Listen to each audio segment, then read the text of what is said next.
ಆತ್ಮೀಯರೇ ನಮಸ್ಕಾರ. ಈಗ ನಾನು ಇವತ್ತು ಮತ್ತೊಂದು ವಿಡಿಯೋನ ಯೂಟ್ಯೂಬ್ನಲ್ಲಿ ಅಪ್ಲೋಡ್ ಮಾಡ್ತಾ ಇದ್ದೀನಿ. ತಾವು ದಯವಿಟ್ಟು ವಾದರಾಜ್ ಸ್ಪೇಸ್ ವಿ ಅಂತ ಹೊಡೆದು ಯೂಟ್ಯೂಬ್ ಚಾನಲನ್ನು ಓಪನ್ ಮಾಡಿ ನನ್ನ ಈ ಮತ್ತೊಂದು ವಿಡಿಯೋವನ್ನು ನೋಡಿ ಪ್ರೋತ್ಸಾಹ ಮಾಡಿರಿ, ಕಮೆಂಟ್ ಮಾಡಿರಿ, ಶೇರ್ ಮಾಡಿರಿ ಮತ್ತು ಸಬ್ಸ್ಕ್ರೈಬ್ ಮಾಡಿರಿ ಅಂತೇಳಿ ತಮ್ಮಲ್ಲಿ ಮನವಿ ಮಾಡ್ತಾನೆ. ಈಗ ನಾನು ಹೇಳ್ತಾ ಇರುವಂಥ ವಿಷಯ ಬಹುಶಃ ಕ್ರಿಕೆಟ್ ಪ್ರೇಮಿಗಳಿಗೆ ಅತ್ಯಂತ ಮಹತ್ವವಾದಂಥ ವಿಷಯ. ಕಳೆದ 18 ವರ್ಷಗಳಿಂದ ನಮ್ಮ RCB ತಂಡ IPLನಲ್ಲಿ ಭಾಗವಹಿಸ್ತಾ ಬಂದಿದೆ. ಸೊ ಈ ಸಲದ ಇದುವರೆಗೆ 18 ವರ್ಷಗಳಲ್ಲಿ ಭಾಗವಹಿಸಿದ್ದಕ್ಕೂ ಮತ್ತು ಈ ವರ್ಷ ಭಾಗವಹಿಸೋದಕ್ಕೂ ಸಾಕಷ್ಟು ವ್ಯತ್ಯಾಸ ಇರೋದ್ರಿಂದ RCB ಅಭಿಮಾನಿಗಳು ಒಂದು ರೀತಿಯಲ್ಲಿ ಇವತ್ತು ಸಂತಸ ಪಡುವಂಥ ವಾತಾವರಣ ನಿರ್ಮಾಣ ಆಗಿದೆ. ಅನೇಕರು ಈಗಾಗಲೇ ಜೈಕಾರಗಳನ್ನು ಕೂಡ ಹಾಕ್ತಾ ಇರಬಹುದು. IPL ಪಂದ್ಯಗಳು ಇನ್ನೇನು ಶುರು ಆಗ್ತವೆ. ಬಹುಶಃ ಮಾರ್ಚ್ 28ರಿಂದ ಶುರು ಆಗಬಹುದು ಅನ್ನುವಂಥ ಒಂದು ಮಾತುಗಳು ಕೇಳಿ ಬರ್ತಾ ಇದ್ದಾವೆ. ಆದರೆ ಈ ಸಲದ IPL ಪಂದ್ಯ ಇಡೀ ದೇಶದಲ್ಲಿ ಅತ್ಯಂತ ಶ್ರೇಷ್ಠವಾಗಿರುವಂಥ ಚಿನ್ನಸ್ವಾಮಿ ಸ್ಟೇಡಿಯಂನಲ್ಲಿ ನಡೀತಾವೋ ಇಲ್ಲೋ ಅನ್ನುವಂಥ ಒಂದು ಆತಂಕ ಎಲ್ಲ ಕ್ರಿಕೆಟ್ ಪ್ರೇಮಿಗಳಲ್ಲೇ ಕಾಡ್ತಾ ಇತ್ತು. ವಿಶೇಷವಾಗಿ RCBಯನ್ನು ಬೆಂಬಲಿಸುವಂಥ ಮತ್ತು RCB ತಂಡವನ್ನು ಮೊದಲಿನಿಂದ ಪ್ರೀತಿಸಿ ಬರ್ತಾ ಇರುವಂಥ ಇಡೀ ಜಗತ್ತಿನಲ್ಲಿ ಇರುವಂಥ ಕ್ರಿಕೆಟ್ ಪ್ರೇಮಿಗಳು ಒಂದು ರೀತಿ ಆತಂಕನ ವ್ಯಕ್ತಪಡಿಸ್ತಾ ಇದ್ರು. ಆದರೆ ಕೊನೆಗೆ ಅದಕ್ಕೊಂದು ಇತಿಶ್ರೀ ಬಿದ್ದಿದೆ. ಈಗ ಈ ಸಲದ RCB ಪಂದ್ಯಗಳನ್ನು ಬೆಂಗಳೂರಿನ ಚಿನ್ನಸ್ವಾಮಿ ಕ್ರೀಡಾಂಗಣದಲ್ಲಿ ಆಡಲಿಕ್ಕೆ ಅನುಮತಿ ಸಿಕ್ಕಿದೆ. RCB ಕೂಡ ಒಪ್ಪಿಕೊಂಡಿದೆ. ಸದ್ಯಕ್ಕೆ ಲಭ್ಯವಾದ ಮಾಹಿತಿ ಪ್ರಕಾರ ಉದ್ಘಾಟನಾ ಪಂದ್ಯ ಚಿನ್ನಸ್ವಾಮಿ ಕ್ರೀಡಾಂಗಣದಲ್ಲಿ ನಡೀತದೆ ಮತ್ತು ಫೈನಲ್ ಪಂದ್ಯ ಕೂಡ ಚಿನ್ನಸ್ವಾಮಿ ಕ್ರೀಡಾಂಗಣದಲ್ಲಿ ನಡೀತದೆ. ಇದು ಬಿಟ್ಟಂತೆ 5 RCB ಪಂದ್ಯಗಳು ಚಿನ್ನಸ್ವಾಮಿ ಕ್ರೀಡಾಂಗಣದಲ್ಲಿ ನಡೆದರೆ ಇನ್ನೆರಡು ಬೇರೆ ಕಡೆ ಛತ್ತೀಸ್ಗಢದ ರಾಯ್ಪುರದಲ್ಲಿ ನಡೀತಾ ಇದ್ದಾವೆ.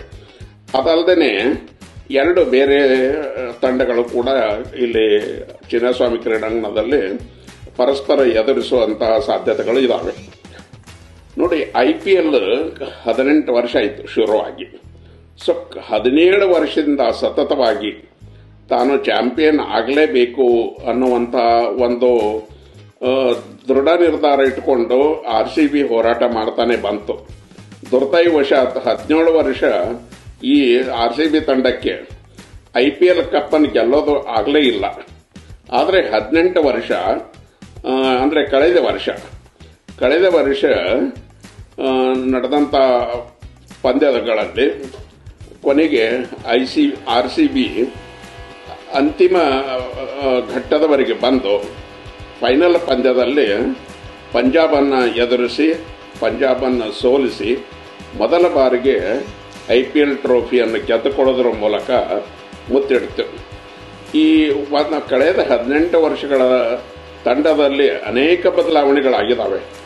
ಆದರೆ ಇಡೀ ಜಗತ್ತಿನಲ್ಲಿ ಗಮನ ಸೆಳೆದಿರುವಂಥ ವಿರಾಟ್ ಕೊಹ್ಲಿ ಸತತವಾಗಿ RCB ತಂಡದಲ್ಲಿದ್ದುಕೊಂಡೇ ಆಡ್ಕೋತಾ ಬಂದಿದ್ದಾರೆ. ಅನೇಕ ಬಾರಿ ಕ್ಯಾಪ್ಟನ್ ಆಗಿದ್ದಾರೆ. ಅಲ್ಲದೆ ಆಟಗಾರನಾಗಿ ಆಡೋದ್ರ ಮೂಲಕ ನಾಯಕರಿಗೆ ಯಾರ್ಯಾರು ಕ್ಯಾಪ್ಟನ್ ವಹಿಸಿಕೊಂಡಿದ್ದಾರೋ ಅವರಿಗೆಲ್ಲ ಸಲಹೆಗಳನ್ನು ಕೊಡ್ತಾ ತಂಡವನ್ನು ಕೆಲ ಬಾರಿ ಸೆಮಿಫೈನಲ್ವರೆಗೂ ತೆಗೆದುಕೊಂಡು ಬಂದಿದ್ದಾರೆ. ಆದರೆ ಕಳೆದ ವರ್ಷ ಕೊನೆಗೆ ನಾವು ಅಂದರೆ RCB ಗೆಲ್ಲುವಲ್ಲಿ ಯಶಸ್ವಿ ಆಗೋದರ ಮೂಲಕ ಒಂದು ಹೊಸ ಹುಮ್ಮಸ್ಸನ್ನು ಮೂಡಿಸಿಕೊಳ್ತು. ನೋಡ್ರಿ, ಕಳೆದ ವರ್ಷ RCB ಪಂದ್ಯವನ್ನು ಗೆದ್ದಾಗ ಅಂದರೆ ಫೈನಲ್ ಪಂದ್ಯವನ್ನು ಗೆದ್ದು ಕಪ್ಪನ್ನು ತೆಗೆದುಕೊಂಡಾಗ ಇಡೀ ಜಗತ್ತಿನಲ್ಲಿರುವಂಥ ಕ್ರಿಕೆಟ್ ಪ್ರೇಮಿಗಳು ಆ ದಿನವನ್ನು ಅತ್ಯಂತ ಸಂಭ್ರಮದನ್ನಾಗಿ ಆಚರಣೆ ಮಾಡಿದರು. ಒಬ್ಬರು ಹಿರಿಯ ಕ್ರಿಕೆಟಿಗರು ಹೇಳ್ತಾರೆ, ಆ ಸಂಭ್ರಮ ಹೇಗಿತ್ತು ಅಂತಂದರೆ ವಿಶ್ವಕಪ್ ಗೆದ್ದಾಗ ಇರುವಂಥ ಸಂಭ್ರಮನೇ ಇತ್ತು ಅನ್ನುವಂಥ ಮಾತುಗಳನ್ನು ಹೇಳ್ತಾರೆ. ಬಹುಶಃ ಅದು ನಿಜಾನೂ ಇರಬಹುದು. ಎಲ್ಲ ಕಡೆ ಸಂಭ್ರಮ ಆಚರಣೆ ಮಾಡಿದ್ದನ್ನು ನಾವು ವಿದ್ಯುನ್ಮಾನ ಮಾಧ್ಯಮಗಳಲ್ಲಿ ನೇರವಾಗಿ ನೋಡಿದ್ದೀವಿ. ಸೊ ಮೊದಲ ಬಾರಿಗೆ ಕಪ್ ಗೆದ್ದಂತ RCB ತಂಡನ ಅಭಿನಂದಿಸಬೇಕು ಅನ್ನುವಂಥ ಹಿನ್ನೆಲೆಯಲ್ಲಿ ಕರ್ನಾಟಕ ಸರ್ಕಾರ ಅದಕ್ಕಾಗಿ ಕಾರ್ಯಕ್ರಮನ ಕೂಡ ಹಾಕೊಂಡಿತ್ತು. ದುರ್ದೈವಶಾತ್ ಕಳೆದ ವರ್ಷ ಜೂನ್ 4ರಂದು ಈ ಕಾರ್ಯಕ್ರಮ ನಡಿಬೇಕಾಗಿತ್ತು. RCB ತಂಡದವರು ಬೆಂಗಳೂರಿಗೆ ಬಂದು ಇಳಿದ್ರು. ಸ್ವತಃ ಉಪಮುಖ್ಯಮಂತ್ರಿ DK ಶಿವಕುಮಾರ್ ಅವರೇ RCB ತಂಡವನ್ನು ಬರಮಾಡಿಕೊಂಡ್ರು. ನಂತರ ವಿಧಾನಸೌಧದ ಮೆಟ್ಟಲುಗಳಲ್ಲಿ ಅವರಿಗೆಲ್ಲರಿಗೂ ಸನ್ಮಾನ ಕೂಡ ಆಯಿತು, ಅದೆಲ್ಲ ಆಯಿತು. ಬಟ್ ಚಿನ್ನಸ್ವಾಮಿ ಕ್ರೀಡಾಂಗಣದಲ್ಲಿ ಮಾಡಬೇಕಾದಂಥ ವೈಭವಪೂರಿತ ಸನ್ಮಾನ ಕಾರ್ಯಕ್ರಮ ಅತ್ಯಂತ ದುಃಖಕಾರಿ ರೀತಿಯಲ್ಲಿ ಮುಕ್ತಾಯಾಗಿದ್ದು ಎಲ್ಲರೂ ಸಂಕಟ ಪಡುವ ರೀತಿಯಲ್ಲೇ ಮಾಡುತ್ತೇವೆ. ಜೂನ್ 4ರಂದು ಚಿನ್ನಸ್ವಾಮಿ ಕ್ರೀಡಾಂಗಣದಲ್ಲಿ ನಡೀಬೇಕಾದಂಥ ಕಾರ್ಯಕ್ರಮದಲ್ಲಿ ಏನಾಯಿತು ಅನ್ನೋದು ಎಲ್ರಿಗೂ ಗೊತ್ತಿದೆ. ಅಲ್ಲಿ ವಿಪರೀತವಾದ ಜನ ಸೇರಿದ್ರಿಂದ, ಅಂದ್ರೆ ನಿರೀಕ್ಷೆಗೂ ಮೀರಿ ಜನ ಸೇರಿದ್ರಿಂದ ಕಾಲತುಳಿತ ಉಂಟಾಯಿತು. ಕಾಲತುಳಿತ ಉಂಟಾಗಿ ಸುಮಾರು 11 ಜನ ಕ್ರಿಕೆಟ್ ಪ್ರೇಮಿಗಳು, ಅದರಲ್ಲಿ RCB ಪ್ರೇಮಿಗಳು ಮತ್ತು ಬೇರೆ ಕೆಲವರು ಪ್ರಾಣವನ್ನು ಬಿಟ್ಟರು. ಅನೇಕರು ಗಾಯಗೊಂಡರು. ಗಾಯಾಳುಗಳಿಗೆ ಆಸ್ಪತ್ರೆಗಳಿಗೆ ಸೇರಿಸಿದ್ರು, ಅಲ್ಲಿ ಚಿಕಿತ್ಸೆ ಕೊಟ್ಟರು, ಅದೆಲ್ಲನೂ ಆಯಿತು. ಬಟ್ 11 ಜನರ ಪ್ರಾಣ ಏನು ಹೋಯಿತು, ಆ ಪ್ರಾಣವನ್ನು ಮಾತ್ರ ನಾವು ಯಾವುದೇ ದೃಷ್ಟಿಯಿಂದನೂ ಕೂಡ ಮರಳಿ ಕೊಡಿಲಿಕ್ಕಂತೂ ಸಾಧ್ಯ ಆಗೋದಿಲ್ಲ. ಸೊ 11 ಜನರ ಸಾವಿನ ನಂತರ ಚಿನ್ನಸ್ವಾಮಿ ಕ್ರೀಡಾಂಗಣದಲ್ಲಿ ಇದ್ದಂಥ ಎಲ್ಲ ಕಡೆ ಮಾಯವಾಗಿ ಅಲ್ಲಿ ಒಂದು ರೀತಿಯಲ್ಲಿ ಕತ್ತಲ ವಾತಾವರಣ ಉಂಟಾಯಿತು. ಮುಂದೆ ಇಲ್ಲಿ ಪಂದ್ಯಗಳನ್ನು ನಡೆಸಬಾರ್ದು ಅನ್ನುವಂಥ ಆಲೋಚನೆಗಳು ಕೂಡ ಶುರುವಾದಾಗ ಕರ್ನಾಟಕ ಸರ್ಕಾರ ಒಂದು ಕಠಿಣವಾದಂಥ ಒಂದು ನಿರ್ಧಾರವನ್ನು ತಗೊಂಡಿತು. ಇಲ್ಲಿ ಮುಂದೆ ಯಾವ ಪಂದ್ಯಗಳನ್ನು ನಡೆಸೋದು ಬೇಡ ಅನ್ನುವಂಥದ್ದು. ಸೊ ಹೀಗಾಗಿ ಸುಮಾರು 8ರಿಂದ 10 ತಿಂಗಳು ಚಿನ್ನಸ್ವಾಮಿ ಕ್ರೀಡಾಂಗಣದಲ್ಲಿ ಯಾವುದೇ ಒಂದು ಟೆಸ್ಟ್ ಆಗಲಿ, ಒನ್ ಡೇ ಮ್ಯಾಚ್ ಆಗಲಿ, 2020 ಆಗಲಿ, ರಣಜಿ ಟ್ರೋಫಿ ಆಗಲಿ, ಯಾವ ಮ್ಯಾಚ್ಗಳು ಕೂಡ ಇಲ್ಲಿ ನಡೀಲಿಲ್ಲ. ಹೀಗಾಗಿ ಚಿನ್ನಸ್ವಾಮಿ ಕ್ರೀಡಾಂಗಣ ಅನ್ನೋದನ್ನ ಹೆಚ್ಚು ಕಡಿಮೆ ಮರೆತೇ ಬಿಟ್ರೇನೋ ಅನ್ನೋ ರೀತಿಯಲ್ಲೇನೆ ಆಗಿತ್ತು. ಈ ಮಧ್ಯೆ KSCಗೆ ಚುನಾವಣೆ ನಡೀತು.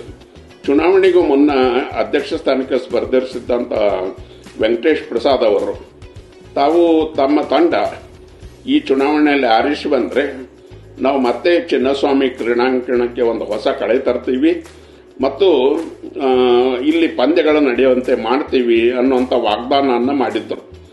ಅವರ ಭರವಸೆಯಂತೆ ಅವರು ಆರಿಸಿ ಬಂದರು. ಆರಿಸಿ ಬಂದ ತಕ್ಷಣ ವೆಂಕಟೇಶ್ ಪ್ರಸಾದ್ ಅವರು ಸುಮ್ಮನೆ ಕೂಡಲಿಲ್ಲ. ನಾವು ಏನಾದರೂ ಮಾಡಲೇಬೇಕು, ಇಲ್ಲಿ ಪಂದ್ಯಗಳನ್ನು ನಡೆಸಲೇಬೇಕು ಅನ್ನುವಂಥ ಒಂದು ನಿರ್ಧಾರಕ್ಕೆ ಬಂದರು. ಸೊ ಹೀಗಾಗಿ ಅವರು ಸತತವಾಗಿ ಪ್ರಯತ್ನ ಮಾಡೋದರ ಮೂಲಕ ಮುಖ್ಯಮಂತ್ರಿ ಸಿದ್ದರಾಮಯ್ಯನವರು, ಉಪಮುಖ್ಯಮಂತ್ರಿ DK ಶಿವಕುಮಾರ್ ಅವರು ಮತ್ತು ಗೃಹ ಸಚಿವ ಪರಮೇಶ್ವರ್ ಅವರನ್ನ ಸತತವಾಗಿ ಭೇಟಿ ಆಗ್ತಾ ನೀವು ದಯವಿಟ್ಟು ಇಲ್ಲಿ ಚಿನ್ನಸ್ವಾಮಿ ಕ್ರೀಡಾಂಗಣದಲ್ಲಿ ಕ್ರಿಕೆಟ್ ಅನ್ನು ನಡೆಸಲಿಕ್ಕೆ ಅನುಮತಿ ಕೊಡಬೇಕು ಅನ್ನುವಂಥ ಮನವಿಯನ್ನು ಮಾಡ್ತಾ ಇದ್ರು. ಈ ಮಧ್ಯೆ ಕಾಲ್ತುಳಿತ ಪ್ರಕರಣ ಆದ ತಕ್ಷಣ ಕೆಲವು ಪೊಲೀಸ್ ಅಧಿಕಾರಿಗಳನ್ನ ಅಮಾನತು ಮಾಡಲಾಯಿತು. ಅಮಾನತು ರಿವೋಕ್ ಆದ ತಕ್ಷಣ ಅವ್ರನ್ನ ಬೇರೆ ಬೇರೆ ಕಡೆ ಟ್ರಾನ್ಸ್ಫರ್ ಮಾಡಲಾಯಿತು. ಅದೆಲ್ಲ ಒಂದು ಕಡೆ ನಡೀತು. ಬಟ್ ಈ ಘಟನೆ ನಂತರ ನಾವು ಏನೇನು ಮಾಡಬೇಕು, ಏನೇನಿಲ್ಲ, ಮತ್ತು ಈ ಘಟನೆ ಯಾಕೆ ನಡೀತು, ಎಲ್ಲಿ ಇದು ಆಯಿತು ಅನ್ನೋದನ್ನು ತಿಳ್ಕೊಳ್ಳೋದಕ್ಕೋಸ್ಕರ ನ್ಯಾಯಮೂರ್ತಿ ಮೈಕಲ್ ಕುನ್ನಾ ಅವರ ನೇತೃತ್ವದಲ್ಲಿ ಒಂದು ಸಮಿತಿಯನ್ನು ಸಿದ್ದರಾಮಯ್ಯನವರು ಅಂದರೆ ಕರ್ನಾಟಕ ಸರ್ಕಾರ ಮಾಡಿತು.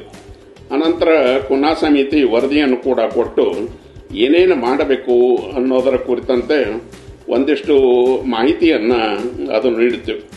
ಭದ್ರತಾ ಕಾರ್ಯಗಳು, ಆರೋಗ್ಯ ರಕ್ಷಣೆ, ಈ ರೀತಿ ಅನೇಕ ಸಲಹೆಗಳನ್ನು ಕುನ್ನಾ ಸಮಿತಿ ಕೊಡ್ತು. ಸೊ ಅದೆಲ್ಲವನ್ನ ಅಭ್ಯಾಸ ಮಾಡಿದ ನಂತರ ಮತ್ತು ಒಂದು ಕಡೆ ವೆಂಕಟೇಶ್ ಪ್ರಸಾದ್ ಅವರ ಸತತ ಪ್ರಯತ್ನದ ನಂತರ ಇದನ್ನು ಸಚಿವ ಸಂಪುಟದ ಸಭೆಯಲ್ಲಿ ಇಟ್ಟು ನಾವು ಏನು ಮಾಡಬೇಕು ಅನ್ನೋದರ ಬಗ್ಗೆ ಒಂದು ತೀರ್ಮಾನ ತಗೊಳ್ಳೋಣ ಅನ್ನುವಂಥ ಒಂದು ನಿರ್ಧಾರ ಮಾಡಲಾಯಿತು. ಕೊನೆಗೆ ಸಚಿವ ಸಂಪುಟ ಸಭೆಯನ್ನು ನಡೀತು. ಸಭೆ ನಡೆದ ನಂತರ ಅಲ್ಲಿ ಸಭೆಯಲ್ಲಿ ಗೃಹ ಖಾತೆಗೆ ಇದರ ಸಂಪೂರ್ಣ ಜವಾಬ್ದಾರಿಯನ್ನು ಒಪ್ಪಿಸಲಾಯಿತು. ಗೃಹ ಖಾತೆಯು ಅದಕ್ಕೆ ತಕ್ಕಂತೆ ಸಿದ್ಧತೆಗಳನ್ನು ಮಾಡ್ಕೊಳ್ತೀವಿ ಅನ್ನುವಂಥ ಭರವಸೆಯನ್ನು ಕೊಟ್ಟ ನಂತರ RCB ಮಾಲೀಕರಿಗೆ ನೀವು ಚಿನ್ನಸ್ವಾಮಿ ಕ್ರೀಡಾಂಗಣದಲ್ಲಿ ಕ್ರಿಕೆಟನ್ನು ನಡೆಸಬಹುದು ಅನ್ನೋ ರೀತಿಯಲ್ಲಿ KC ಆದವರು ಮನವಿ ಮಾಡ್ತಾ ಹೋದರು. RCB ಅವರು ಕೂಡ ತಕ್ಷಣಕ್ಕೆ ಇಲ್ಲಿ ಪಂದ್ಯಗಳನ್ನು ನಡೆಸಲಿಕ್ಕೆ ಒಪ್ಪಲಿಲ್ಲ. ಆದರೆ ಸತತ ಪ್ರಯತ್ನದ ಫಲವಾಗಿ ಅವರು ಕೂಡ ಕೊನೆಗೆ ಇಲ್ಲಿ ಪಂದ್ಯಗಳನ್ನು ನಡೆಸ್ತೀವಿ ಅನ್ನೋದನ್ನು ಒಪ್ಪೋದ್ರ ಮೂಲಕ ಎಲ್ಲ ವಿವಾದಗಳಿಗೆ ಇತಿಶ್ರೀಯನ್ನು ಹಾಡಿದರು. ಸೊ ಈಗ ಮತ್ತೆ ಚಿನ್ನಸ್ವಾಮಿ ಕ್ರೀಡಾಂಗಣಕ್ಕೆ ಮೊದಲಿನ ಕಳೆ ಬರ್ತಾ ಇದೆ. ಈಗಾಗಲೇ ಅದರ ಎಲ್ಲ ವ್ಯವಸ್ಥೆಗಳನ್ನು ಮಾಡ್ತಾ ಇದ್ದಾರೆ ಮತ್ತು ಮೈದಾನ ಯಾವ ರೀತಿ ಇರಬೇಕು ಅನ್ನೋಂಥ ಸಿದ್ಧತೆಗಳು ಕೂಡ ನಡೀತಾ ಇದ್ದಾವೆ. ಈ ಮಧ್ಯೆ 38,000 ಪ್ರೇಕ್ಷಕರಿಗೆ ಪಂದ್ಯಗಳನ್ನು ನೋಡಲಿಕ್ಕೆ ಅನುಮತಿ ಇದೆ. ಬಟ್ ಇಲ್ಲಿ ಒಂದು ಏನಿದೆ ಅಂತಂದರೆ ಆಫ್ಲೈನ್ ಟಿಕೆಟ್ಗಳು ಇಲ್ಲ. ಯಾರೇ ಕ್ರಿಕೆಟ್ ನೋಡಬೇಕಾದ್ರೂ ಕೂಡ ಆನ್ಲೈನ್ ಮೂಲಕನೇ ಟಿಕೆಟ್ ಖರೀದಿ ಮಾಡಬೇಕು ಮತ್ತು ನೋಡಬೇಕು. ಆನ್ಲೈನ್ ಟಿಕೆಟ್ ಖರೀದಿ ಮಾಡಿದವರಿಗೆ ಮಾತ್ರ ಅವಕಾಶ ಸಿಗ್ತದೆ. ಆಫ್ಲೈನ್ ಟಿಕೆಟ್ ನಿಮಗೆ ನೀವೇನೇ ಪ್ರಯತ್ನ ಮಾಡಿದರೂ ಕೂಡ ಸಿಗೋದಿಲ್ಲ. ಸೊ ಹೀಗಾಗಿ 38,000 ಆಸನಗಳ ವ್ಯವಸ್ಥೆಯನ್ನು ಕೂಡ ಮಾಡಿದ್ರಿಂದ ಮತ್ತೆ ಚಿನ್ನಸ್ವಾಮಿ ಕ್ರೀಡಾಂಗಣಕ್ಕೆ ಹಿಂದಿನ ಒಂದು ವೈಭವ ಮರುಕಳಿಸುವಂಥ ಎಲ್ಲ ಸಾಧ್ಯತೆಗಳು ಕೂಡ ಇದ್ದಾವೆ. ವಿಶೇಷವಾಗಿ RCB ತಂಡಕ್ಕೆ ಕರ್ನಾಟಕದ ತಂಡವಾದರೂ ಕೂಡ ಕೇವಲ ಕರ್ನಾಟಕದಲ್ಲಷ್ಟೇ ಅಭಿಮಾನಿಗಳಿಲ್ಲ, ಇಡೀ ದೇಶದಲ್ಲಿ ಅಷ್ಟೇ ಅಲ್ಲದೆ ಕ್ರಿಕೆಟ್ ಪ್ರೀತಿಸುವಂಥ ಜಗತ್ತಿನಲ್ಲಿರುವ ಬೇರೆ ಬೇರೆ ಅಭಿಮಾನಿಗಳು ಕೂಡ RCBಗಿದ್ದಾರೆ. ಸೊ ಹೀಗಾಗಿ RCB ಪಂದ್ಯ ಅಂದರೆ ಎಲ್ಲರಲ್ಲಿಯೂ ಒಂದು ರೀತಿಯ ಕುತೂಹಲ ಪ್ರತಿ ಸಲನೂ ಇರ್ತಾ ಇತ್ತು. ನೀವು ಪಂದ್ಯಗಳನ್ನು ನೋಡ್ತಾ ಇದ್ದೀರಿ. ಪಂದ್ಯಗಳನ್ನು ನೋಡುವಾಗ RCB ಅನ್ನುವಂಥ ಘೋಷಣೆಗಳು ಕೂಡ ಕೇಳಿ ಬರ್ತಾ ಇದ್ದವು. ಅಷ್ಟೊಂದು ಕ್ಯೂರಿಯಾಸಿಟಿ RCB ತಂಡಕ್ಕೆ ಇದೆ. ಸೊ ಇದಕ್ಕೆ ಕಾರಣ RCB ಮಾಲೀಕರಷ್ಟೇ ಅಲ್ಲದೆ ವಿರಾಟ್ ಕೊಹ್ಲಿ ಅಂತ ಸ್ಟಾರ್ ಆಟಗಾರರು ತಂಡದಲ್ಲಿರೋದ್ರಿಂದ ಎಲ್ಲರ ಆಕರ್ಷಣೆ ಕೂಡ RCB ಕಡೆ ಆಗ್ತಾ ಇದೆ. ಸೊ ಹೀಗಾಗಿ RCB ಅಂದರೆ ಒಂದು ರೀತಿಯ ಮನೆಯ ತಂಡ ಏನೋ ಅನ್ನೋ ರೀತಿಯಲ್ಲಿ ಕ್ರಿಕೆಟ್ ಪ್ರೇಮಿಗಳಿಗೆ ಅನಿಸಿ ಬಿಟ್ಟಿದೆ. ಸೊ ಇನ್ನೇನು ಬಹುಶಃ ಈ ತಿಂಗಳ ಅಂತ್ಯದಲ್ಲೇ ಮ್ಯಾಚ್ಗಳು ನಡೀಬಹುದು. ಮತ್ತೊಮ್ಮೆ ಚಿನ್ನಸ್ವಾಮಿ ಕ್ರೀಡಾಂಗಣಕ್ಕೆ ಏನು ಒಂದು ಹೊಸ ಕಳೆ ಮತ್ತು ಕಲರವನ್ನು ತಂದುಕೊಟ್ಟಂಥ KC ಆಗಲಿ, ಕರ್ನಾಟಕ ಸರ್ಕಾರ ಆಗಲಿ, ಗೃಹ ಇಲಾಖೆ ಆಗಲಿ ಮತ್ತು RCB ಅವರಾಗಲಿ ಮತ್ತು BCCI ಅವರಾಗಲಿ ಎಲ್ಲರೂ ಕೂಡ ಅಭಿನಂದನೆಗೆ ಅರ್ಹರಾದಂಥ ಒಂದು ಕೆಲಸನ ಮಾಡಿದ್ದಾರೆ. ನಾನು ಪ್ರೇಕ್ಷಕರಲ್ಲಿ ಒಂದು ಮನವಿಯನ್ನು ಮಾಡ್ತೇನೆ. ಕ್ರಿಕೆಟನ್ನು ನೋಡ್ರಿ, ಎಂಜಾಯ್ ಮಾಡ್ರಿ. ಆದರೆ ಯಾವುದೇ ರೀತಿಯ ಅಹಿತಕರ ಘಟನೆಗಳು ನಡೆಯದಂತನೇ ನಾವೆಲ್ಲ ರೀತಿಯಿಂದಲೂ ಕೂಡ ಗೃಹ ಇಲಾಖೆಗೆ ಅಂದರೆ ಪೊಲೀಸರಿಗೆ ಸಹಕಾರ ಕೊಟ್ಟಿವಿ ಅಂತಂದರೆ ಎಲ್ಲವೂ ಕೂಡ ಸುರಳಿತವಾಗಿ ನಡ್ಕೊಂಡು ಹೋಗ್ತದೆ. ಅಲ್ಲದೆ ಪಂದ್ಯಗಳನ್ನು ನೀವು ಬೇಕಾದಷ್ಟು ಎಂಜಾಯ್ ಮಾಡಲಿಕ್ಕೂ ಕೂಡ ಅನುಕೂಲ ಆಗ್ತದೆ. ಇದುವರೆಗಿನ 18 ವರ್ಷಗಳಲ್ಲಿ ಪಂದ್ಯಗಳ ನಡೆದಾಗ ಯಾವುದೂ ಗಲಾಟೆ ಆಗಿಲ್ಲ. ಅಂತಿಮ ಪಂದ್ಯವನ್ನು ಗೆದ್ದ ನಂತರ ಸನ್ಮಾನದ ಕಾರ್ಯಕ್ರಮ ನಡೆಯುವ ಸಂದರ್ಭದಲ್ಲಿ ಗಲಾಟೆಗಳಾಗಿದೆ. ಆದರೆ ಅಂಥ ಗಲಾಟೆಗಳು ಕೂಡ ಎಂದಿಗೂ ಆಗಬಾರದು.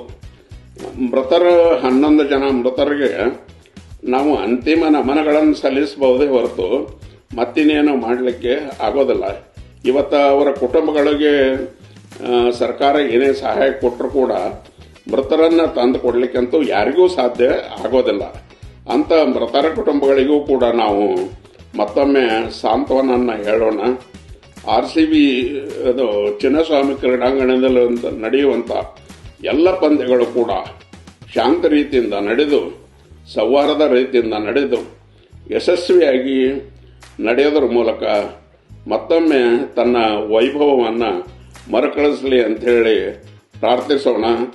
ನಮಸ್ಕಾರ.